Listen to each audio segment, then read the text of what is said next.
healer of souls, community hero, and a voice for the voiceless. From international wards to the heart of the City of Pines, he is redefining mental health advocacy in the Philippines. A multi-awarded nurse, founder of Anxiety and Depression Support Group Baguio, and your partner in mental wellness. Let us all welcome Dr. Ricky Balikdang Ducas Jr. Mga katok! Welcome po sa isang edisyon na naman na ating inanda para sa inyo ang pag-usapan natin ng TB. And of course, mamaya papakilala ko po ang ating guest ngayon. Yan, syempre, hindi lang siya expert pero multi-awarded expert natin. No, pag-usapan natin ng TB maya-maya.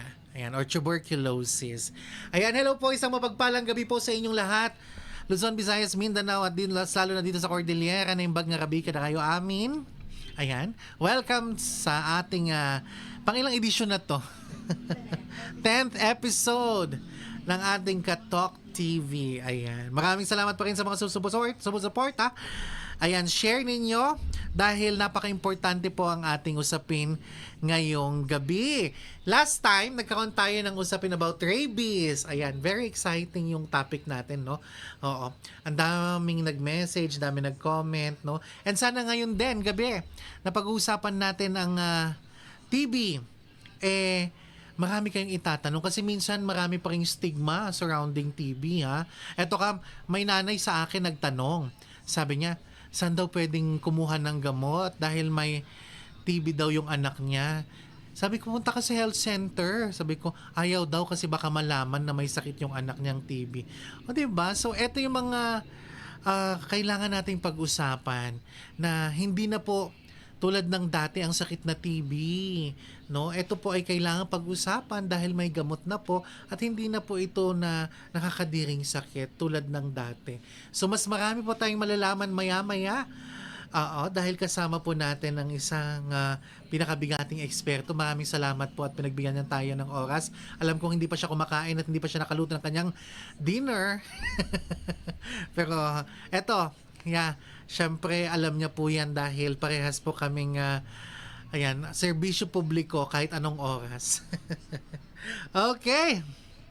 Sige. Shoutout muna tayo. May shoutout ba tayo o mamaya na lang, no? Yeah, mamaya na lang tayo mag-shoutout kasi nga limited yung kwan natin. Yung time natin ngayon dahil babiyahe pa ako papuntang Cagayan. Kaya mamaya kita-kita tayo bukas sa Cagayan. Tapos balik ako dito ng Wednesday. Okay, sige. Kilalanin na natin ang ating expert na mga kasama ngayong gabi. Ayan mga katok, panoorin nyo to. Ang ating guest for tonight ay isang powerhouse pagdating sa public health. She is the city epidemiologist ng Baguio City at isang associate professor sa St. Louis University. Mula sa disease surveillance hanggang sa outbreak investigations, siya ang nangunguna sa pagprotekta sa kalusugan ng ating komunidad. Hindi lang yan, she is also a multi-awarded researcher na nagdala na ng ating mga local health innovations sa iba't ibang panig ng mundo, mula Vietnam, Indonesia, hanggang Dublin, Ireland. Let's all welcome a true public health champion, Dr. Donabel Tubera Panes. Yes! Syempre in the house! Dr. Donabel Tubera Panes, ang ating city epidemiology. Magandang gabi, Doc. Live na po tayo. Yes, good evening Ricky and good evening sa lahat ng iyong followers. And nakaka-excite tong topic dahil eto na nga, may kasamang lungkot dahil ang Pilipinas ay napabilang na sa top 3 Ha? pinakamaraming TB sa buong mundo. Na dati tayo ay pang-5, ngayon ay umakyat ang ating rangko in terms of the number of TB cases. Number 1 ang Oh. China, number 2 ang Indonesia, pumapangatlo na po ang Pilipinas. Number 3 tayo Napakaseryosong worldwide. sakit. Number 3 Hindi ko alam worldwide. kung matutuwa tayo. Ang alam ko pag ganyan, no? Pero oo, kaya nga nandito tayo para pag-usapan natin para naman na baka sa susunod hindi na tayo Doc mapasama sa top 3. Ano po yung criteria nito Doc na mapasama sa top 3 worldwide? Oo, yung pinakamarami ng na-diagnose na TB case. Yan ang pinaka Oh. in terms of count. So yung bilang ng number ng TB, Mhm. pumapangatlo na ang Pilipinas. Ayan, diagnose yan. Doc, eto, sa lahat ng ages, all across ages. Yes, all ages Oh. including both drug resistant Oho. at drug susceptible TB. Oh, yun. Sige, Doc. Himay-himayin natin kung ano nga ba ang TB at para at least mas malaman ng mga viewers po natin kung ano nga ba ang TB. Oo. So, ang TB, Doc, is anong pong category ng sakit? Ang TB ay isang sakit na ang dulot nito ay bakterya. Aha. Ang pangalan niya ay Mycobacterium tuberculosis. Oo. So galing ang TB sa taong may TB rin. Oh, yun. Hindi po siya galing sa hangin. Galing po siya sa taong may TB rin. Ah. So napaka-importante na gamutin natin ang TB dahil ito ay nakakahawa. Actually, it's one of the deadliest infectious disease known to man. Ayun. So, yan, deadliest. Sa Amerika nga, mas natatakot pa sila sa TB kaysa sa COVID. Oh. Kaya sa kanila, kapag na-diagnose ka na ng TB, meron silang nilalagay sa kamay mo na magsasabi, mag-isolate ka muna Mhm. hanggat nakagamot ka ng 2 linggo. Pero 6 na buwan ng gamutan, pero 2 linggo, hindi ka na makakahawa. Ayun. So, kailangan natin emphasize, Doc, no? Kapag na-diagnose po ng TB, paano po dinadiagnose po pala ang TB? Oo. So, dinadiagnose lamang natin ang TB sa pamamagitan ng unang-una, pag-screen muna kung may Okay. sintomas. Aha. Ano ba Ano ang ba mga sintomas sintomas? ng TB? Oo. Ayan, ang ating cut-off ay 2 linggo. Kung ikaw ay may ubo na 2 linggo, Okay, 2 linggo. sa health center tumakbo. Ayun. Yan. Ganda nun Kapag ikaw ay may ubong So, ang 2 gagawin linggo, sa'yo, magre-request muna ng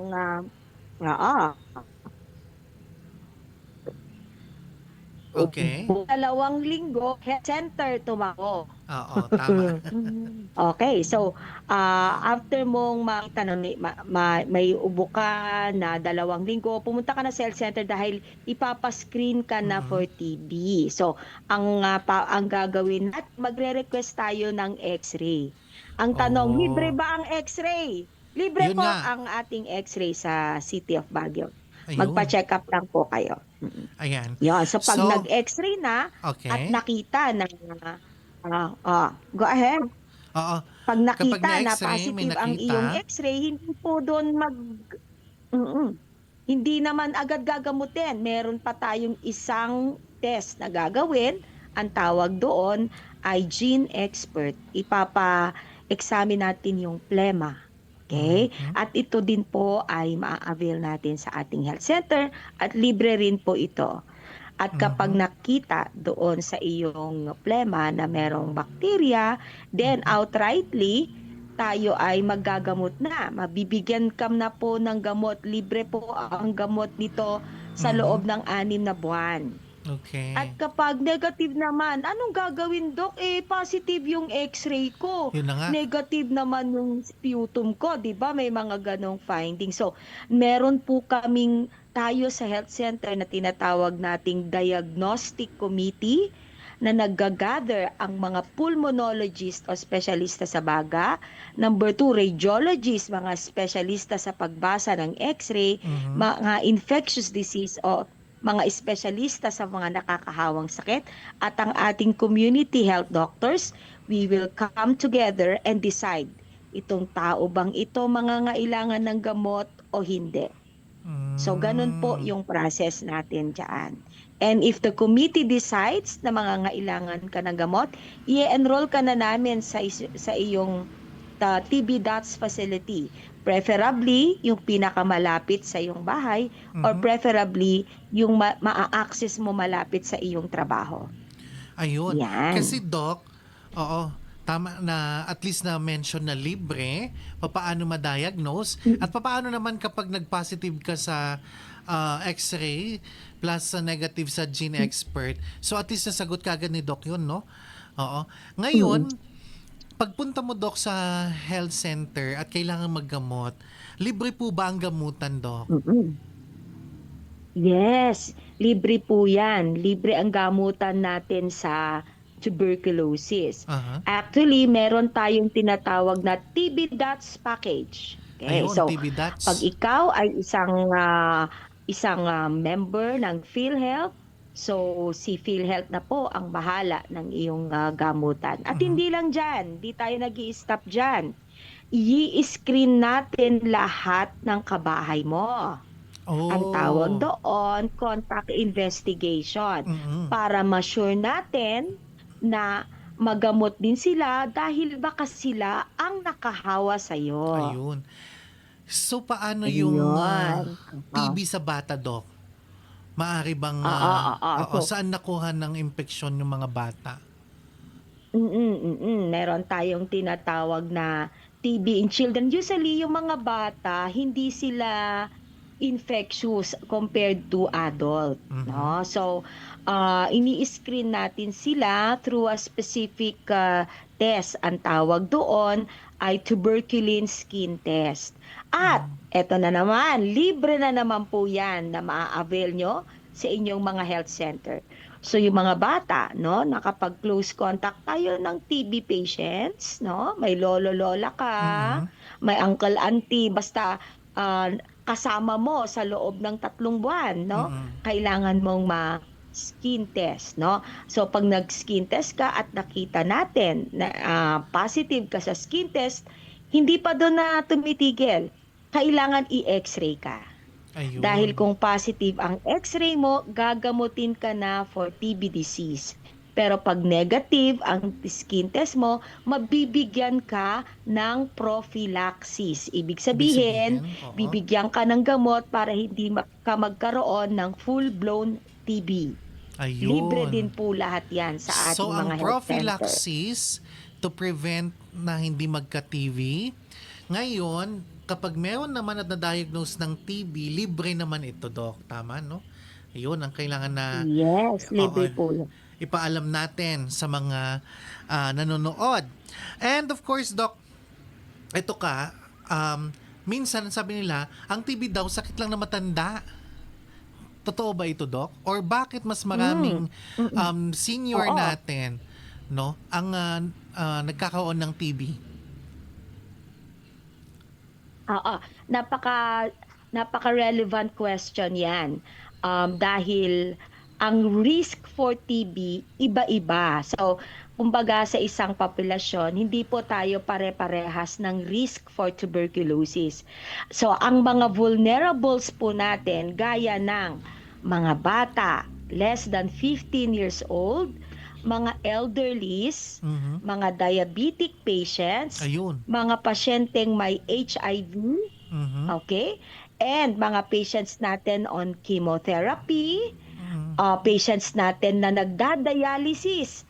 Yan po ay higher risk for getting TB. So, kung ako ay nagda-dialysis at yung isa ay hindi nagda-dialysis, parehas kaming na-expose sa TB, yung risk ko na nagda-dialysis Ay, mas ay mataas. higher Oo. na risk for having TB compared to that who is not undergoing a dialysis. So, yun yung call namin ngayon, no? Sa mga patients natin. If you are less than 15 years old right now, if you are diabetic patient, if you are a patient with undergoing dialysis, or you're on chemotherapy, especially those on tumor necrotic factor, please go and see your health facility Mm. because half of any duration, basta membro ka nitong nabanggit ko, hindi mo na kailangan hintayin ang 2 linggo. Ayun. Basta Oh, inubo ka na at aha. doon ka sa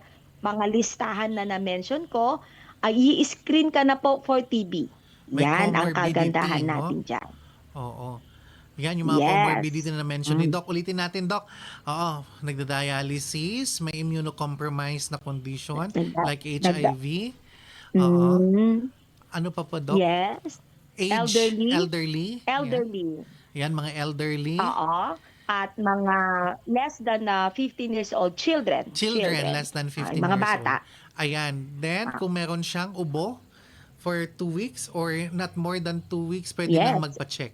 Or not not even. Not Yeah, they even. have to Ayan. seek consult already. Yes. Doc, eto ka. Eto naman, punta tayo sa mga stigma, no? Sabi nila, pag may TB daw, oo, tanggalin yung mga kutsara na ginagamit, ihiwalay yung mga utensils. Ganun po ba nahahawa doon? Ay, naku, mali po yan. It's an Ah, institutionally induced stigma. Ang tawag ko dyan, institutionally induced. Kasi mismong health worker nag-a-advise ng ganyan. 'di ba? Napaka-sad. No? Kailangan nating intindihin na ang TB ay galing din sa taong may TB sa pamamagitan ng, eto ha, talsik ng, habang ngayon, nagsasalita ako Ah, ngayon, ano? Kunwari lang, may TB ako, nagsasalita ako ngayon, tumatalsik yung mga laway ko, di laway. ba? Oo, Doc. Tapos meron akong close contact, nalalanghap niya din yung mga talsik ng mga laway, kumakanta, Mhm. nagsasalita, ganyan. Then, pwede siyang mahawa. Hindi po ito nakukuha sa pagkain o pag-share ng kubyertos. Hindi rin siya Oo. nakukuha sa pag-share ng CR. Oo. O pag-share ng tuwalya. Hindi po. Ito po ay respiratory. Ang point of entry ng TB ay ilong. Okay. Hindi po sa bunganga. Bibig. So Oo. kailangan i-clarify po natin 'yan. Correct. Tama yun, no? Yan. Institutionalized na stigma. Oo, kasi pati health workers, sinasabi nila yan noon. Oo. At hanggang Yes. ngayon, actually, may naririnig pa ako. Nakakasad. Oo, Oo. nakakalungkot na kasamahang health worker. Pero, yeah, kapag nagkaroon ng oo, pagbabahagi pagdating sa TB, ganun pa rin, no? Ang kanilang health teaching Mm-mm. na kung saan hiwalay ang mga kubyertos. Hindi po, ulitin po natin, hindi Hindi. po siya Hindi. nakakahawa kapag sa mga kubyertos or Kapag share. pagkain or paggamit ng baso, etc. Tama, Doc, no? Yeah. Yes. Yes, yes, yes. And yeah, if I may, I actually forgot one more high-risk individual for TB. Yes, If Doc. I may, if I will mention it now, health workers are very Ayun. high risk for getting TB. The Health mere fact workers. na tayo ay nakaharap sa iba't ibang klaseng pasyente, Mhm. kailangan tayo, health workers, ay mag-screen yearly. Yan ang aming pinupush ngayon, no? Mm-mm. Actually, sa ibang bansa, hindi pinapapasok ang isang health worker kapag hindi nakakapagpakita ng normal X-ray or Correct. a negative IGRA test, is a test for TB. So, yearly yan. You are not allowed to go to work unless you have an X-ray being submitted to your HR. So, Tama. sana ganun yung mga pwede nating gawin at the policy level. Mm-mm. It's time to prioritize the health of our healthcare workers kasi nga exposed tayo sa mga iba't ibang klaseng pasyente. Oo, Doc, maalala ko yan. Yan. Nung nag-apply ako abroad, kapag may nakita lang sa X-ray, Mm. kailangan mo ng clearance agad. Hindi ka kabibigyan ng kontrata. Kasi Agree. napaka-stricto Oo, nila agree. pagdating sa tuberculosis. Yep. Ayan, Doc. Ngayon, kilalang Yes. kilala ka sa advokasya mo sa smoke-free. Oo. Ngayon, Doc, paano pinapalala ng smoking or vaping ang TB or tuberculosis, Doc? Yeah. Very, very relevant question. Actually, your risk for TB if you are a smoker is 5 times compared to that who is a Oh. non-smoker. Mhm. Example, no? Dalawa kami. Ako naninigarilyo, siya hindi. Parehas kaming na-expose sa TB. Okay? Mhm. Pero ako naninigarilyo. Yung risk na ako ay magkakaroon ng TB dahil naninigarilyo ako is 500% Oy. compared to that someone na hindi naninigarilyo. So it Mhm. adds up. Ano kayang basis for that? Yung ating sigarilyo at vape kasi sinisira niya yung defenses ng lungs natin. And Mm. that puts you to a higher risk for Ayun. TB. Higher Yeah. risk, 500 Yan. times risk. Pag nagyoyosi ang isang Yeah, tao. 500%. Yes, Yes. Oo. nagvi-vape, Oo. yan. 'Di Mga ba? driver na na-expose sa pollution. Oo. Oo, 'di ba? Alam niyo naman ng mga drivers natin, 24/7 nasa kalsada, naka-expose sa pollution, tapos may kubong effect pa, 'di ba? Yung mga sasakyan natin nakakubong. So, pag may inubo doon sa pasahero mo, you are really Oo. at higher risk Umiikot. for getting that because of this kubong effect na lalo na yung mga sasakyan natin ngayon naka-aircon, Oo. nakasara yung door, yung mga Walang proper modern circulation. jeepney natin, 'di ba? Oo. Yes. Ayan. Doc, Yan. eto, no?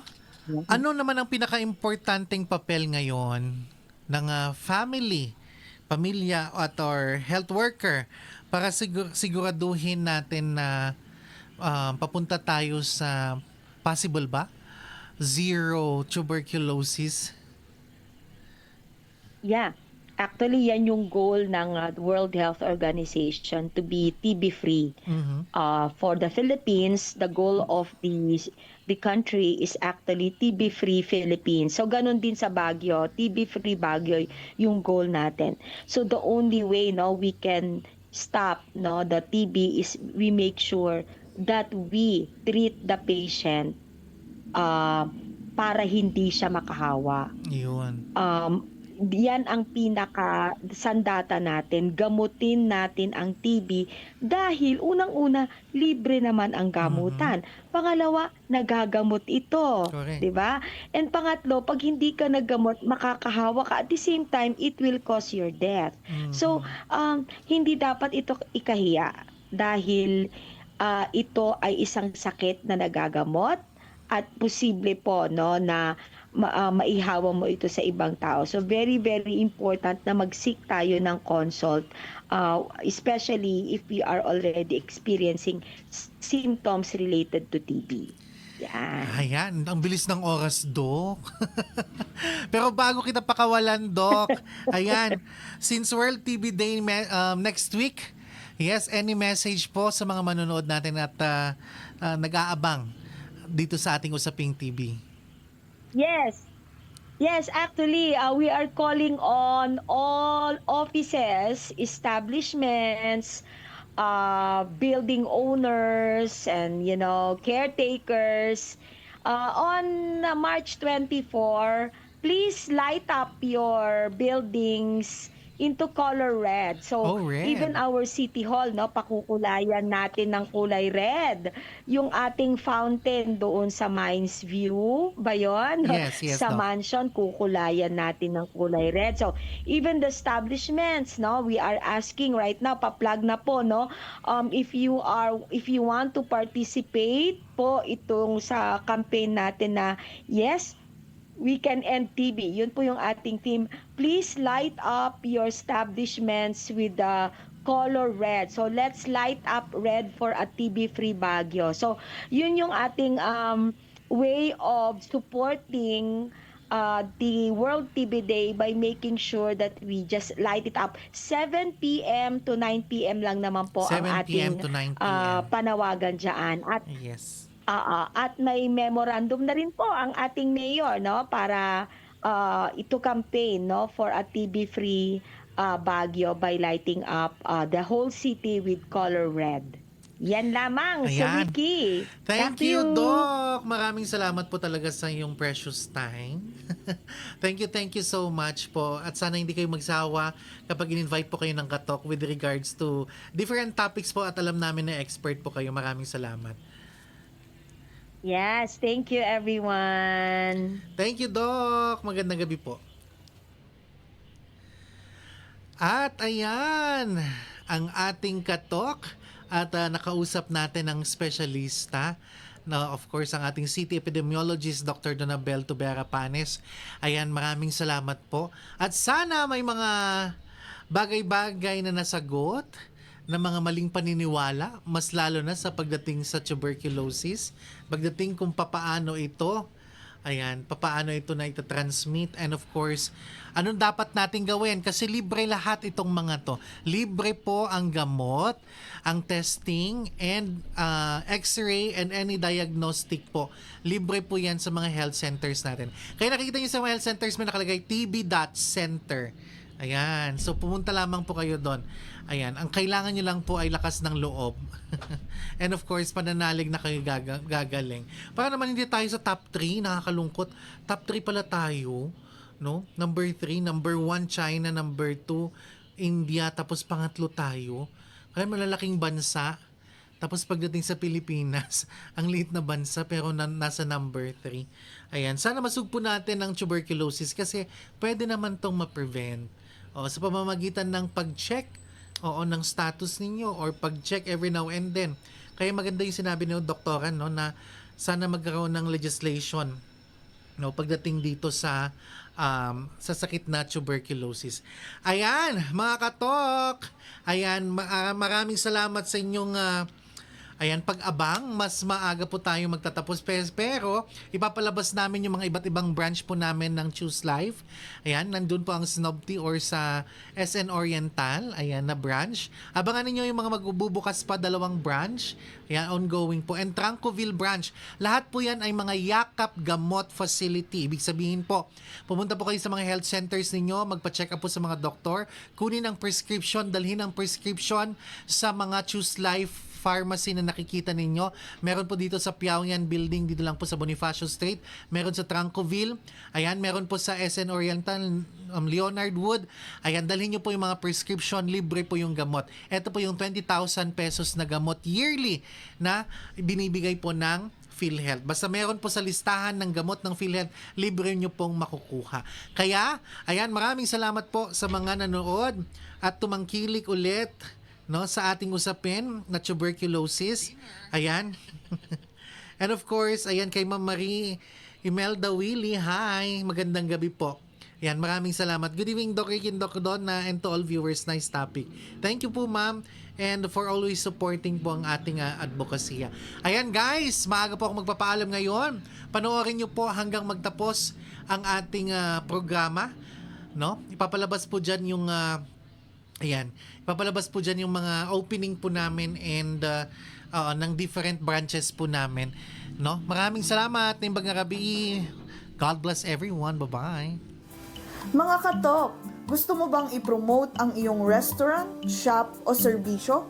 Bukas po kami para sa inyong mga negosyo. Be our official sponsor and let's grow together. Sa katok, siguradong bida ang negosyo mo.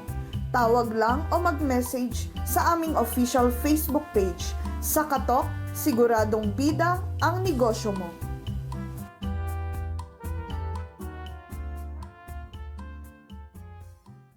Bawat kwento may aral. Bawat karanasan may pag-asa. Ikaw ba ay may kwentong gustong ibahagi? Isang advokasya na dapat marinig? O isang tagumpay na magsisilbing inspirasyon sa ating mga kapatid? Join Dr. Ricky Ducas on Katok TV. Dito, boses mo ang bida.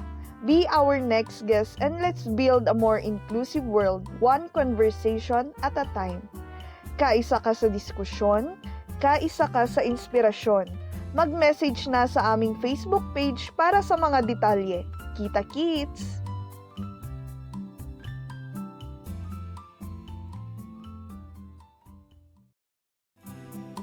Welcome to Choose Life Pharmacy and Multi-Specialty Clinic, your pharmacy with advocacy, providing quality, compassionate, and reliable healthcare for you and your family.